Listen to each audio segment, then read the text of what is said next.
Hello everyone, today I'm going to show you what's on my iPad.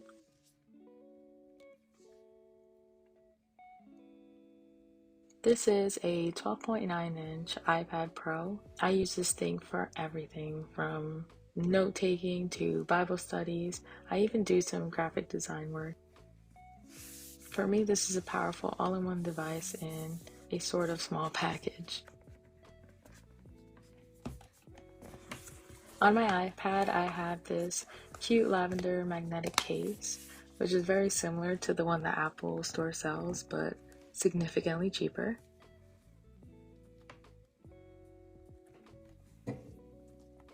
I have this cute skin from Sticky Bunny. It adds some personality, but more importantly, it protects my iPad from getting any scratches.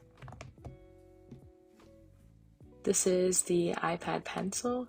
I have it personalized with my name, and I have this little rubber thing. I bought it to help me have better handwriting, but it slips down all the time. I mean, I can easily pull it up, but it's a little annoying, if I'm honest.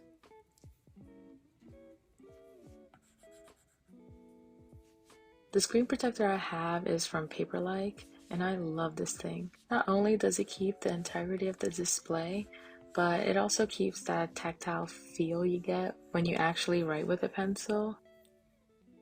And the ASMR sounds are amazing.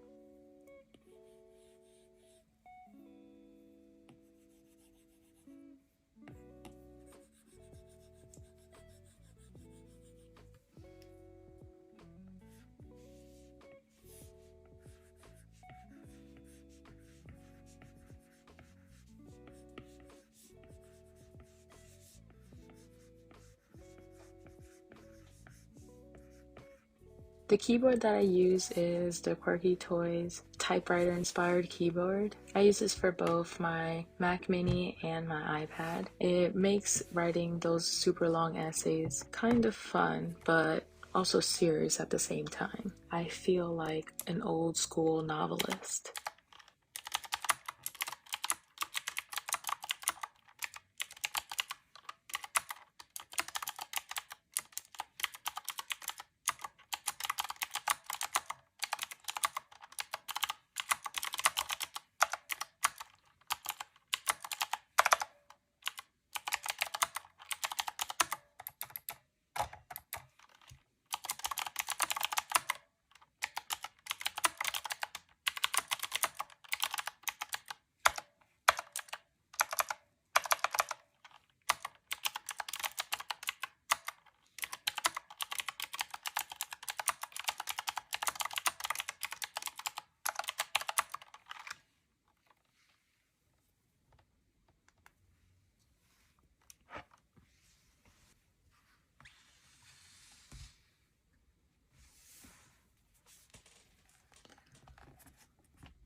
Alright, so here's my home screen. I have it set to a lavender theme.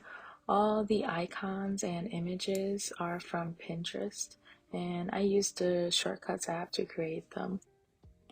One of the main apps I use a lot for work is Procreate. I use this all the time to design logos and make those cute little GIF doodles, which are super easy to do. This is how I do them. The first thing you're going to do is take off the background color. Then you're going to add at least 3 layers. You can add more, but I feel like 3 is enough. Once you decide on the doodle or word you're going to use, choose one of the colors, and for every layer you're going to use a different color and trace over the original image. Don't worry about this being perfect or neat, because that is what creates the little animation at the end. And here I'm just choosing a different color. I like to stick to a similar color scheme.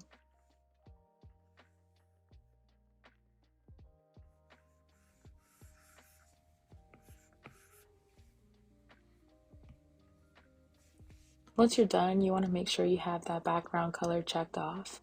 Then you're going to go to Actions, select Share, then animated GIF.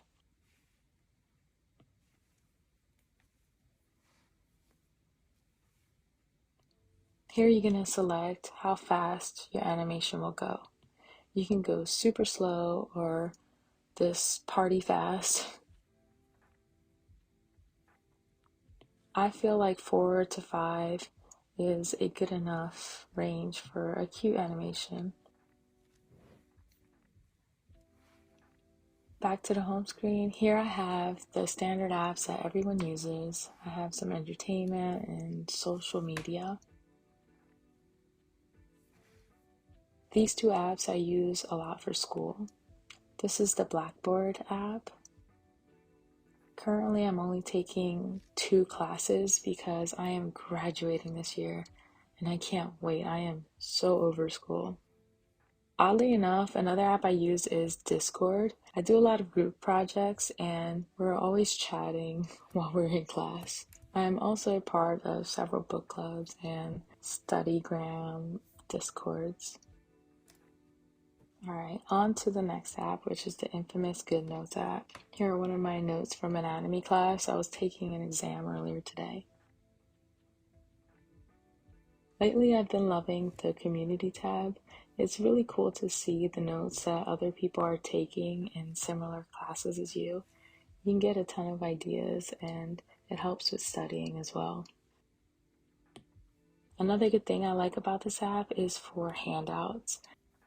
My anatomy professor uses a lot of handouts for labeling, and she expects us to print them out, color or label, and then scan them and send them back to her, but I just avoid all that and send it directly from my Good Notes app. Here are some of my other notes. It's a little sloppy, but I really love the fact that you can search through your handwritten note and zoom in on those tiny diagrams without having to take a full page.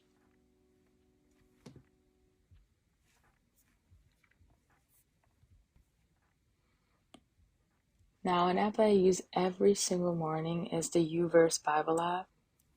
What I love about this app is that it's a great Bible e-reader. You can customize the backgrounds and the text and make them as big as you want. You can even change the fonts if you'd like. There's also the audio Bible, which I sometimes use when I'm going through the hard parts, like in Chronicles and some of the Kings. Another cool feature is the side-by-side translation comparison.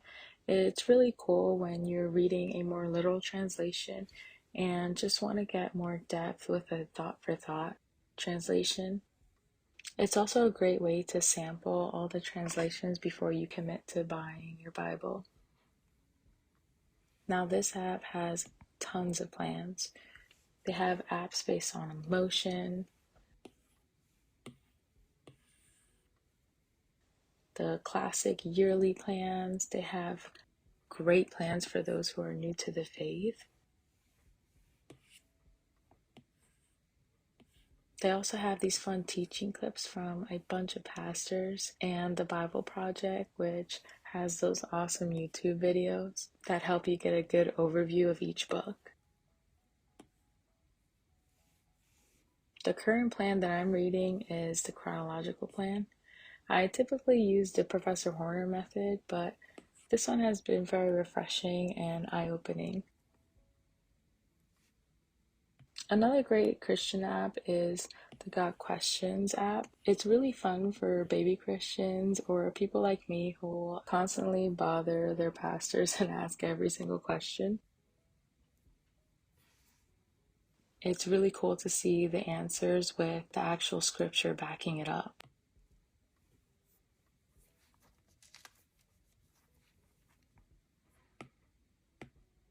Now, one of the apps I used a lot in the beginning of my journey was the Esv Bible App. To me, it has such a gorgeous interface. It has all the reading plans as well. And it also has a whole bunch of study Bibles to choose from.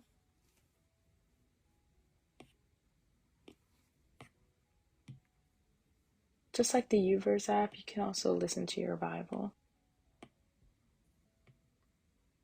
One of the key features of this app is the split screen. I feel like the developers of this app were really thoughtful when creating the split screen because you can look at your notes or your Bible plans and of course listen to your Bible, but you can utilize the study guide, which will actually follow you as you read the Bible,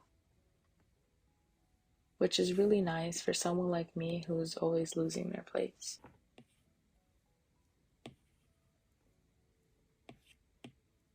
A new app I've been getting into recently is the Logos Bible. I've been really into looking at the text exegetically sometimes just to get a better understanding.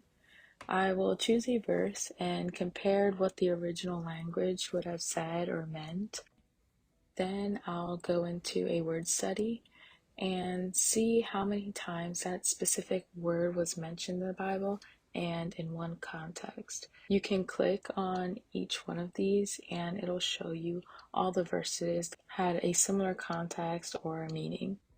A great alternative to a study Bible is the Blue Letter Bible. This one also has a ton of translations, but when you select on a verse, you can see the concordances, the cross-references, and most importantly, the commentaries. There's a variety of commentaries to choose from, like MacArthur or Matthew Henry, and I feel like these are just great tools to help get a deeper understanding of God's Word.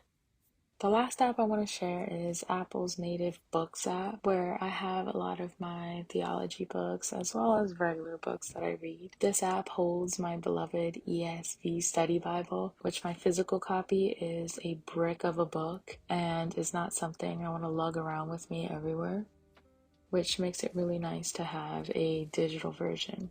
A book that I've been really into lately is Unseen Realm.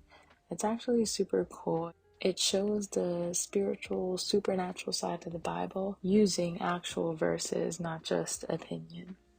It's a really interesting read. This other book is Systematic Theology, which is very similar to the God Questions app. It also has every topic you can think of, and it's just a really great resource.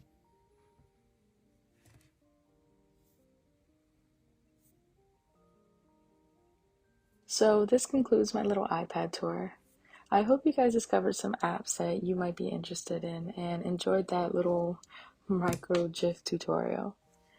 Let me know down below if you have any app suggestions or if there's any apps that you really love. I would love to check them out. Thanks for watching. I'll see you next time.